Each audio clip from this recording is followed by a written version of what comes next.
Assalamualaikum warahmatullahi wabarakatuh. Selamat pagi Bu Dini dan teman-teman semua. Di sini kami dari kelompok 7 Rombel Perpajakan A 2019 mata kuliah SPI Sektor Publik akan memaparkan materi dengan tema Sistem Pengendalian dalam Pengelolaan Keuangan Pemerintah Pusat. Sebelum lanjut ke materi, saya akan memperkenalkan anggota dari kelompok 7 terlebih dahulu. Yang pertama, ada saya sendiri, Dewi Arumsari dengan NIM belakang 033. Yang kedua, Hesti Kumalasari NIM belakang 036. Yang ketiga, Denisa Aura NIM belakang 046. Yang keempat, Avinda Tias NIM belakang 172. Yang kelima, Lulu Karin NIM belakang 185. Yang keenam, Desya Liana NIM belakang 210. Dan yang terakhir yaitu Abdul Mahmud dengan NIM belakang 214. Baik, untuk materi yang pertama yaitu Sistem Akuntansi Pemerintah Pusat atau disingkat SAPP. Dalam penerapannya, sistem akuntansi dari suatu negara akan sangat bergantung pada peraturan perundang-undangan yang berlaku di negara yang bersangkutan. Oleh karena itu, dibutuhkan peraturan yang baik guna mencapai tujuan yang hendak dicapai bagi negara tersebut. Sebelum kita masuk ke materi yang lebih dalam, alangkah baiknya jika kita mengetahui apa itu SAPP. Di sini, menurut Peraturan Menteri Keuangan Nomor 171 PMK 05 2007 tentang Sistem Akuntansi dan Pelaporan Keuangan Pemerintah Pusat, Pasal 1 disebutkan bahwa yang dimaksud dengan Sistem Akuntansi Pemerintah Pusat atau SAPP adalah serangkaian prosedur manual ataupun yang melalui komputerisasi mulai dari proses pengumpulan data, pencatatan, penginsisaran, sampai dengan pelaporan posisi keuangan dan laporan operasi keuangan pemerintah pusat. Dengan demikian, Sistem Akuntansi Pemerintah Pusat atau SAPP merupakan sistem akuntansi yang mengolah semua transaksi keuangan mulai dari aset, kewajiban, dan ekuitas dari dana pemerintah pusat yang menghasilkan informasi akuntansi dan laporan keuangan yang tepat waktu dengan mutu yang dapat diandalkan guna kepentingan oleh manajemen pada pemerintah pusat untuk pengambilan keputusan maupun yang diperlukan oleh badan-badan dari luar pemerintah pusat. Contohnya seperti DPR. Kemudian, terdapat ciri-ciri atau syarat dari sistem akuntansi pemerintah menurut PBB dalam bukunya A Manual for Government Accounting, diantaranya yaitu sebagai berikut. Yang pertama, sistem akuntansi pemerintah harus dirancang sesuai dengan konstitusi dan peraturan perundang-undangan yang berlaku di suatu negara.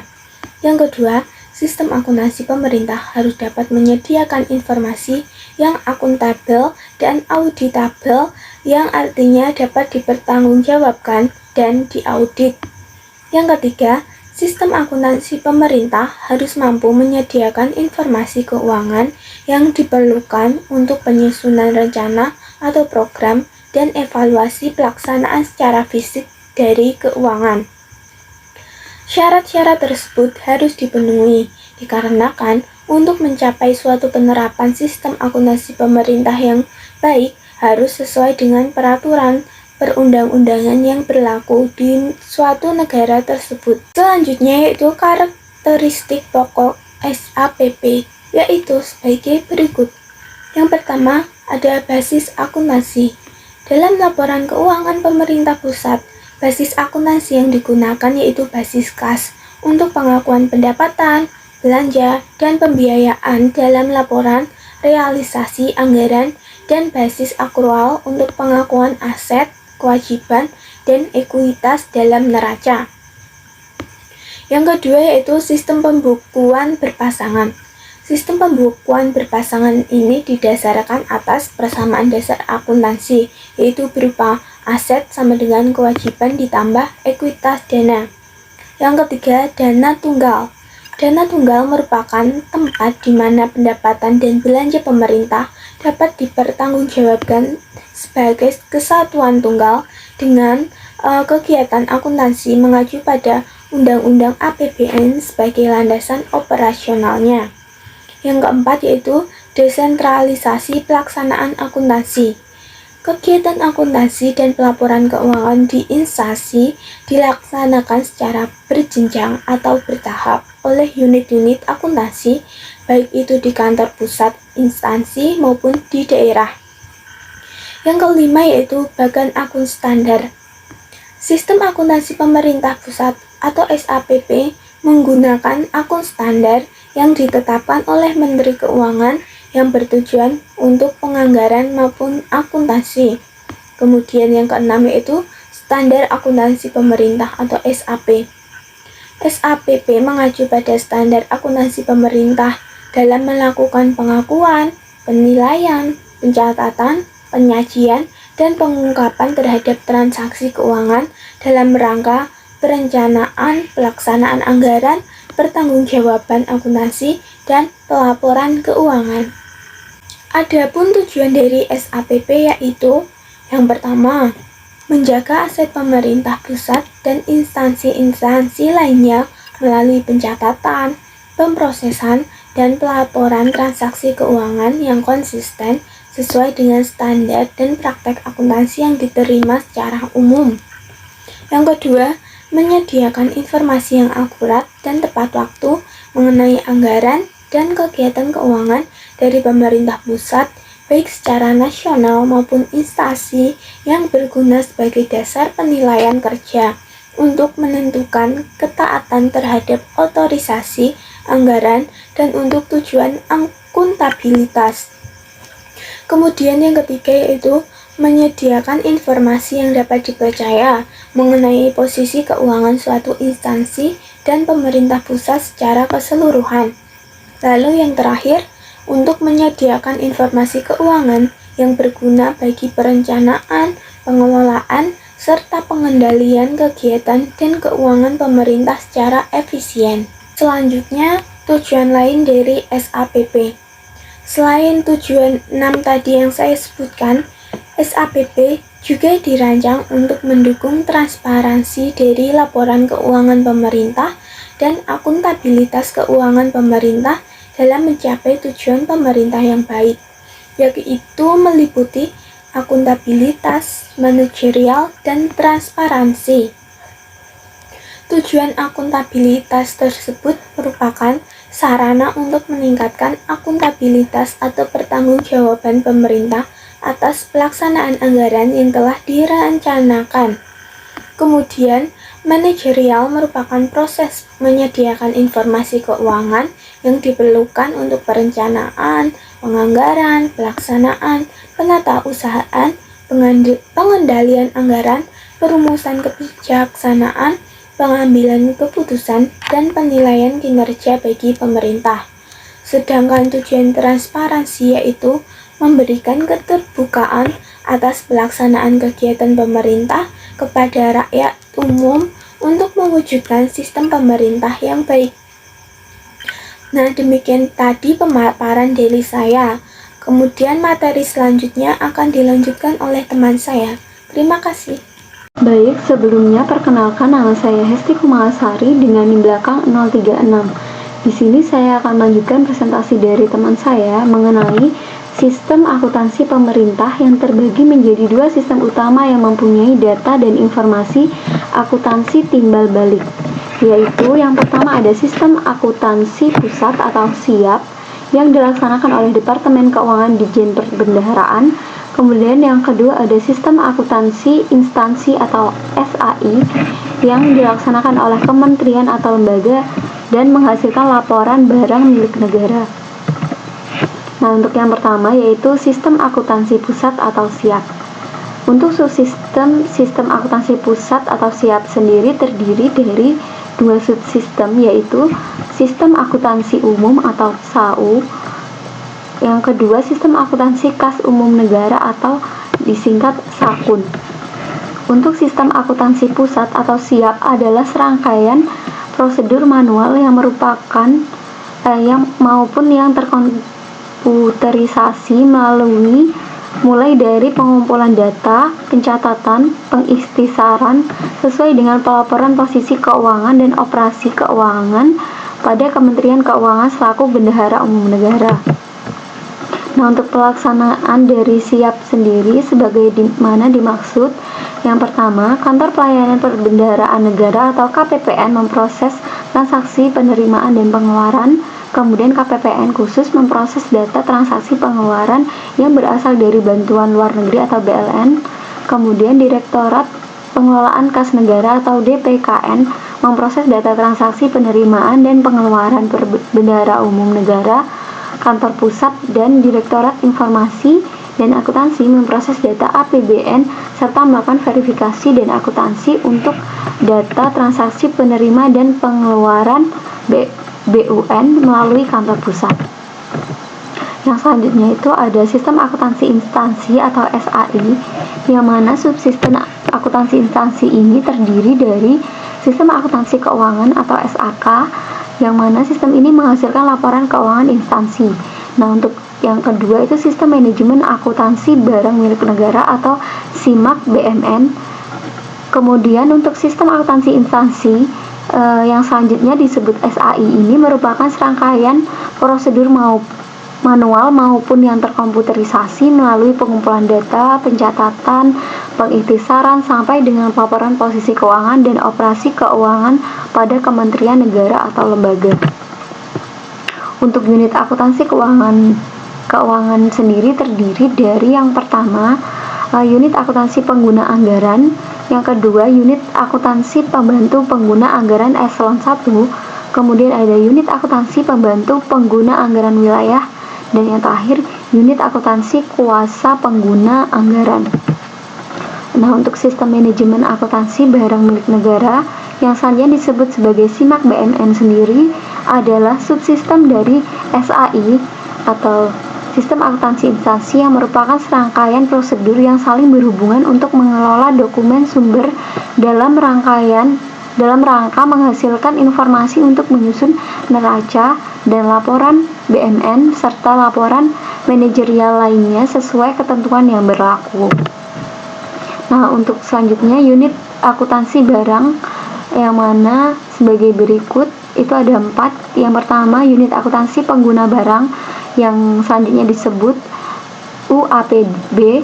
Kemudian ada unit akuntansi pembantu pengguna barang eselon 1. Kemudian ada unit akuntansi pembantu pengguna barang wilayah, dan yang terakhir unit akuntansi kuasa pengguna barang. Sekian presentasi dari saya, selanjutnya akan dilanjutkan oleh rekan saya. Terima kasih. Baik, selanjutnya saya Danisa Aura Asmiazara dengan NIM 8046 akan menjelaskan materi berikutnya mengenai perkembangan akuntansi pemerintahan di Indonesia. Nah, perkembangan akuntansi di Indonesia ini dapat dikatakan sangat lambat dalam merespon tuntutan perkembangan zaman. Nah, dilihat dari semenjak Indonesia merdeka, Indonesia masih menggunakan akuntansi yang sederhana yang jika dibandingkan dengan negara lain, Indonesia jauh tertinggal.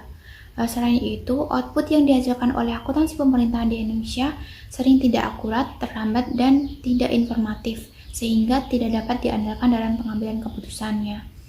Lalu pada 10 tahun terakhir terdapat dorongan yang sangat kuat untuk memperbaharui akuntansi pemerintahan di Indonesia.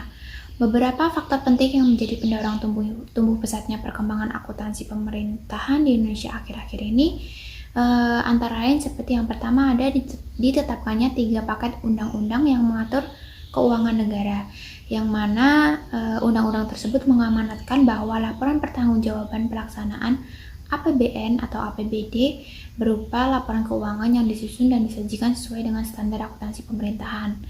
Lalu yang kedua, ditetapkannya undang-undang tentang pemerintahan daerah dan undang-undang tentang perimbangan antara keuangan pemerintahan pusat dan daerah, yang menyebutkan bahwa laporan keuangan disusun dan disajikan sesuai dengan standar akuntansi pemerintahan yang ditetapkan dengan peraturan pemerintah.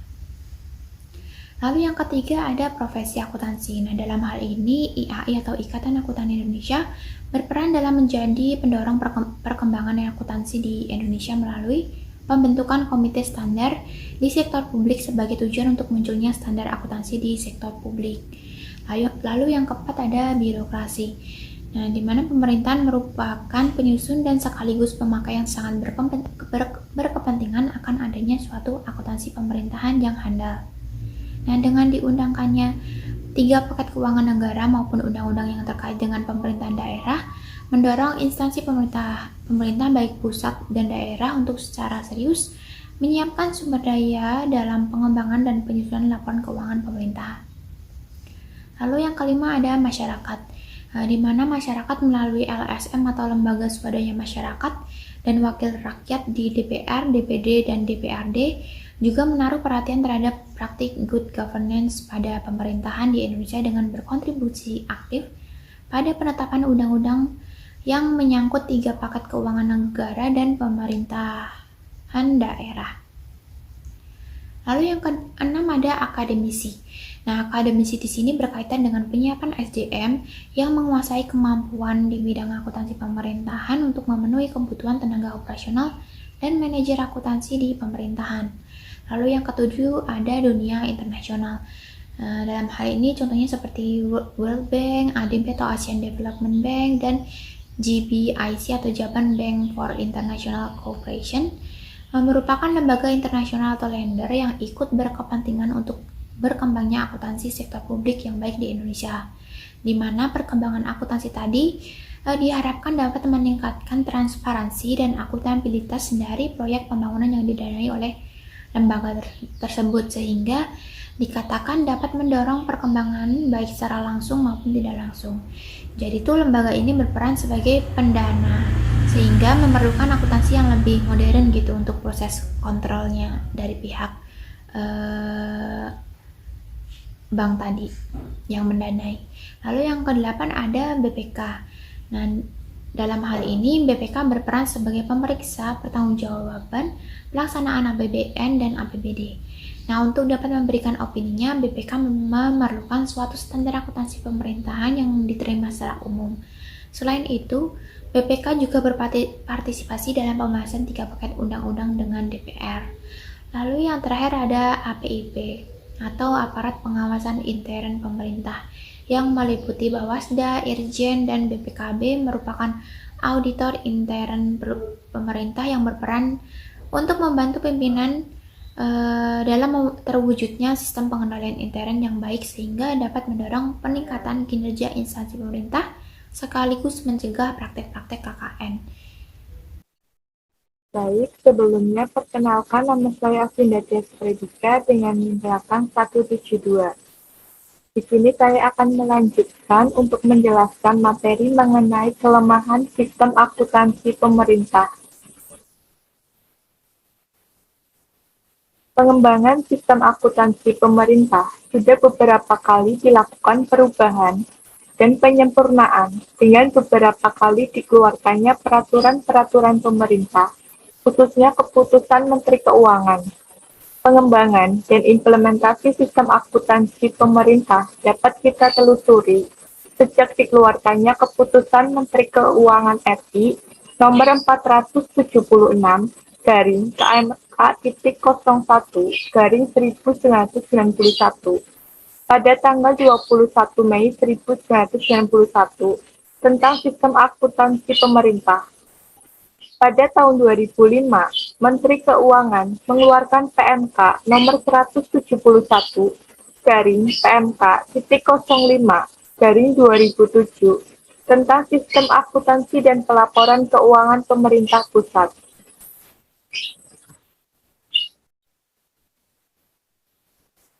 Meskipun ada perbaikan dalam akuntansi pemerintah di atas, penyempurnaan yang bersifat mendasar belum pernah dilakukan. Sedangkan sistem tersebut mempunyai kelemahan, antara lain, yang pertama, pencatatan pelaksanaan anggaran terpisah-pisah dan tidak terpadu karena berdasarkan sistem tata buku tunggal.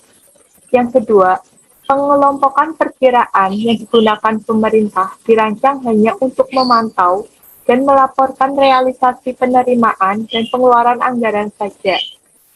Yang ketiga, pada akuntansi aset tetap tidak terintegrasi dengan keuangannya, dan perencanaan maupun pelaksanaan anggaran tidak dibedakan secara tegas antara belanja modal dan belanja operasional. Yang keempat, tidak ada standar dan prinsip akuntansi pemerintah untuk menjaga kewajaran dan keseragaman perlakuan akuntansi dan pelaporan keuangan pemerintah.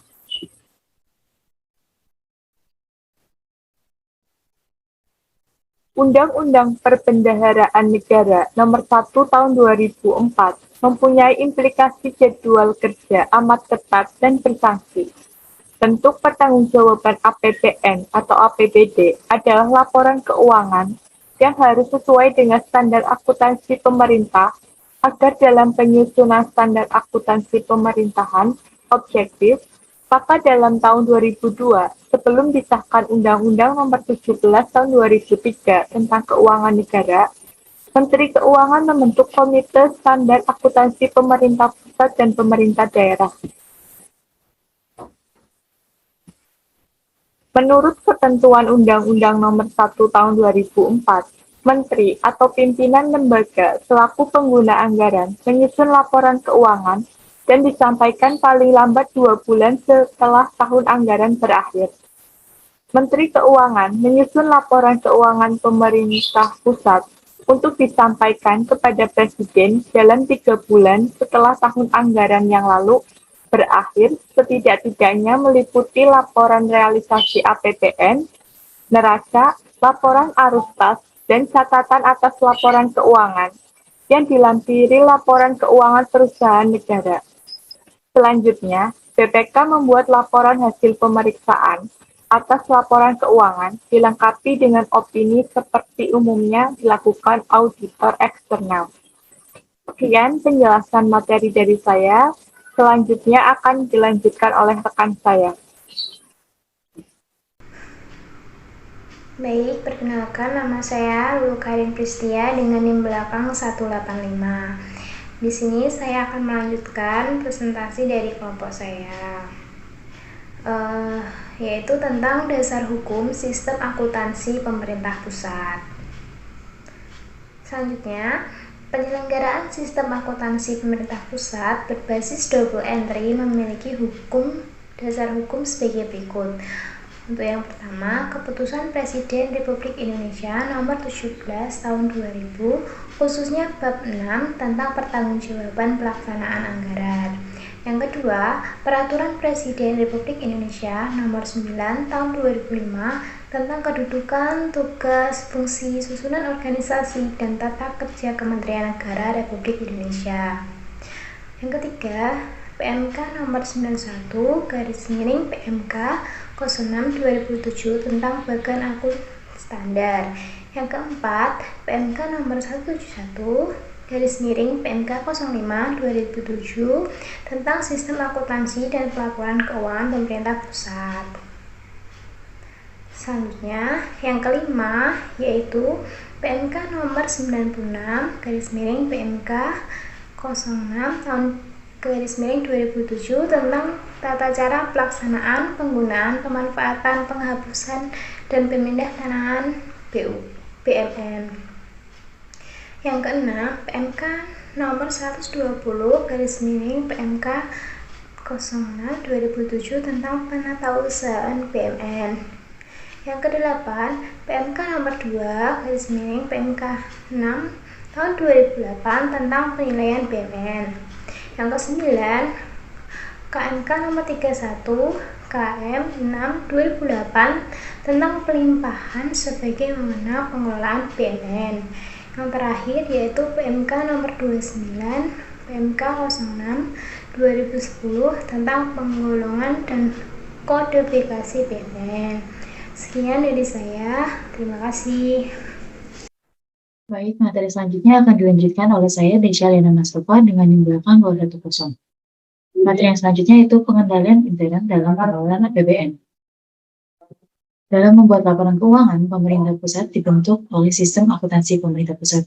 Nah, sistem akuntansi pemerintah digunakan untuk memproses data transaksi kas umum negara dan akuntansi umum. Pembentukan sistem akuntansi pemerintah ini bertujuan untuk menghasilkan laporan keuangan pemerintah pusat yang format isinya sesuai dengan peraturan undang-undang yang berlaku, terdapat database keuangan yang lengkap, dapat dilakukan audit, serta mengikuti akuntansi yang diakui oleh seluruh negara.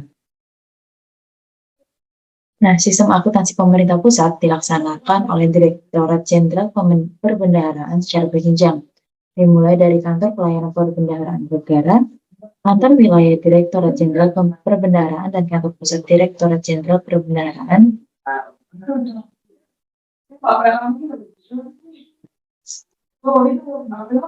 Lalu, sistem akuntansi pemerintah pusat juga terdiri dari sistem akuntansi kas umum negara dan sistem akuntansi umum. Nah, sistem akuntansi kas umum negara menghasilkan laporan arus kas dan neraca kas umum negara, sedangkan sistem akuntansi umum menghasilkan laporan realisasi anggaran dan neraca sistem akuntansi. Yang kemudian ada sistem akuntansi instansi. Nah, sistem ini digunakan untuk memproses data transaksi keuangan dan barang yang dilaksanakan oleh kementerian negara atau lembaga. Sistem akuntansi instansi dilaksanakan secara berjenjang dengan membentuk unit akuntansi kuasa pengguna anggaran, unit akuntansi pembantu pengguna anggaran wilayah, unit akuntansi pengguna anggaran eselon 1, dan unit akuntansi pengguna anggaran. Di samping membentuk unit akuntansi anggaran, dibentuk juga unit akuntansi pengelola barang. Nah, sistem akuntansi instansi menghasilkan laporan realisasi anggaran, neraca, dan catatan atas laporan keuangan. Materi selanjutnya akan dilanjutkan oleh teman saya. Waktunya di sini saya akan melanjutkan presentasi dari teman saya. Masih melanjutkan materi sistem akuntansi instansi. Untuk memastikan keandalan data yang tertera di dalam LKPP, maka dapat dilakukan dengan rekonsiliasi. Rekonsiliasi itu ada dua, yaitu rekonsiliasi horizontal dan rekonsiliasi vertikal. Rekonsiliasi horizontal. Rekonsiliasi yang dilaksanakan dengan pengujian data antara data sistem akuntansi umum atau SAU dengan sistem akuntansi instansi atau SAI yang dilakukan secara bertahap. Kemudian ada rekonsiliasi vertikal yang dilakukan antara entitas akuntansi dalam pantaran yang sejajar. Kemudian di sini ada peraturan Direktur Jenderal Perbendaharaan nomor per/36/BB/2009. Yang pertama ada rekonsiliasi data antara SAU dan SAI. Kemudian rekonsiliasi data antara SAU dan SAKUN. Kemudian yang ketiga ada rekonsiliasi data antara SAU dengan sistem akuntansi utang pemerintah dan hibah. Kemudian ada sistem akuntansi investasi pemerintah. Kemudian ada sistem akuntansi penerusan pinjaman. Kemudian ada sistem akuntansi transfer ke daerah. Kemudian ada sistem akuntansi bagian anggaran belanja subsidi dan belanja lain-lain. Kemudian ada akuntansi transaksi khusus, dan yang terakhir ada sistem akuntansi badan lainnya. Bahkan akun standar. Keakuratan data LKPP juga mendapat perhatian dan penyempurnaan dengan bagan akun standar atau BAS, di mana bagan akun standar atau BAS disesuaikan dari kegiatan keuangan negara, baik dari perencanaan, pencairan, dan pertanggungjawabannya, dan diatur dalam peraturan pemerintah keuangan Peraturan Menteri Keuangan Nomor 91/PMK.5/2007. Untuk mendukung semua sistem akuntansi ini, maka Direktorat Jenderal Perbendaharaan untuk memaksimalkan pengawasan dan pengendalian dalam pembuatan penerbitan laporan keuangan pemerintah pusat harus sesuai dengan peraturan pemerintah Nomor 60 Tahun 2008. Cukup sekian presentasi dari kelompok kami. Apabila ada salah kata, mohon maaf. Wassalamualaikum warahmatullahi wabarakatuh.